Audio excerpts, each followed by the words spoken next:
സാമ്പത്തികമായി വലിയ പരീക്ഷണങ്ങളെ നേരിടുന്ന കേരളം. പല വികസന പ്രവർത്തനങ്ങൾക്കും പണമില്ലാതെ സർക്കാർ നട്ടം തിരിയുന്നു. സെക്രട്ടേറിയറ്റിന് മുന്നിൽ ന്യായമായ അവകാശങ്ങൾക്ക് വേണ്ടി സമരം ചെയ്യുന്ന ആശാവർക്കർമാർ, അതുപോലെ തന്നെ നിത്യദുരിതത്തിലായ സാധാരണക്കാരായ മനുഷ്യർ. നിത്യോപയോഗ സാധനങ്ങളുടെ വില നാൾക്കുനാൾ കുതിച്ചുയരുന്നു.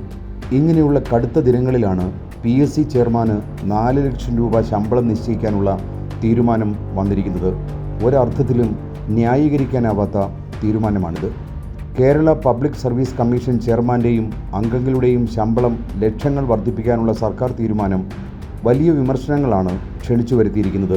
ജില്ലാ ജഡ്ജിമാരുടെ ശമ്പള നിരക്കിനൊപ്പം PSC ചെയർമാൻ്റെ ശമ്പളം വർദ്ധിപ്പിക്കുമ്പോൾ അത് 4 ലക്ഷമായി ഉയരും. അംഗങ്ങളുടെ ശമ്പളം 2,19,000 രൂപയായി ഉയരുന്നുണ്ട്. ചെയർമാൻ അടക്കമുള്ള 21 PSC അംഗങ്ങളുടെ ശമ്പളമാണ് വർദ്ധിപ്പിക്കാൻ മന്ത്രിസഭാ യോഗം തീരുമാനിച്ചത്. പെൻഷനിലും ഗണ്യമായ വർധനവ് സംഭവിക്കും. 4 കോടിയിലേറെ രൂപ അധിക ബാധ്യതയാവുന്ന ഇങ്ങനെ ഒരു തീരുമാനം എന്തിനു വേണ്ടിയാണെന്ന ചോദ്യം ഉയരുന്നു. വെള്ളാനകളെ വീണ്ടും വളർത്തുന്ന നയമാണ് PSC ശമ്പള വർധനയിലൂടെ സർക്കാർ നടപ്പിലാക്കാൻ തീരുമാനിച്ചിരിക്കുന്നത്.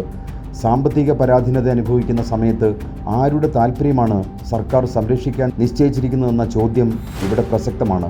ഇടതുപക്ഷം ഭരിക്കുന്ന കേരളത്തിൽ ഇങ്ങനെയുള്ള നിലപാടുകൾ സ്വീകരിക്കുക വഴി തെറ്റായ ഒരു സന്ദേശമാണ് സർക്കാർ ജനങ്ങൾക്ക് നൽകുന്നത്.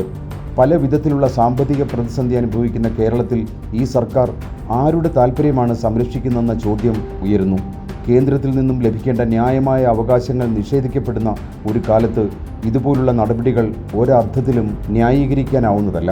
PSC അംഗങ്ങൾക്ക് ലക്ഷങ്ങൾ വാരിക്കോരി നൽകുന്ന സർക്കാർ സാധാരണ മനുഷ്യരുടെ പ്രശ്നങ്ങളെ അഭിസംബോധന ചെയ്യാതിരിക്കുകയാണെന്ന വിമർശനം തള്ളിക്കളയാനുമാവില്ല.